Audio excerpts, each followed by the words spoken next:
Hi, வணக்கம். தென்காசி மாவட்டத்திலேருந்து பேசுகிறேன். கடலூர் தாலுக்காவுக்கு நான் கிராம உதவியாளர் வேலைக்கு அப்ளை பண்ணியிருந்தேன். நேற்று 17ஆம் தேதி வாசித்தல், திறன் தேர்வு, சான்றிதழ் சரிபார்ப்புக்காக நேற்று வர சொல்லியிருந்தாங்க. 1:30 டைம் சொல்லியிருந்தாங்க. நான் ஒரு 12:30க்கெலாம் அங்கே போயிட்டேன். ஆனால் அவங்க ஸ்டார்ட் பண்ணதே ஒரு 2:30, 2:45 இருக்கும். மொத்தம் 50 பேர். காலையில் ஒரு 50, நாங்கள் மதியம் ஒரு 50 பேர். ஒரு 3 பேராக கூப்பிட்டாங்க.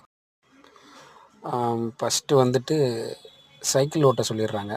சைக்கிள் ஓட்டினதும் சர்டிஃபிகேட்டு எல்லாமே பார்க்குறாங்க. எல்லாம் கரெக்டாக இருக்குதா என்னென்னு பார்க்குறாங்க. அப்புறம் தாசில்தார் முன்னால் நம்மளை வந்து வாசித்து காமிக்க சொல்கிறாங்க. சிம்பிள் தான். ஒரு நியூஸ் பேப்பர் இருக்குது. அதில் ஏதாவது ஒரு நியூஸ் எடுத்து அப்படி ஒரு கோடு போட்டு இந்த இந்த வரிகளை மட்டும், ஒரு குறிப்பிட்ட வரிகளை மட்டும் வாசிங்க அப்படி சொன்னாங்க. உச்சரிப்புலாம் சரியாக இருக்கான்னு பார்க்குறாங்க. அவ்வளோதான். நேற்று இதுதான்.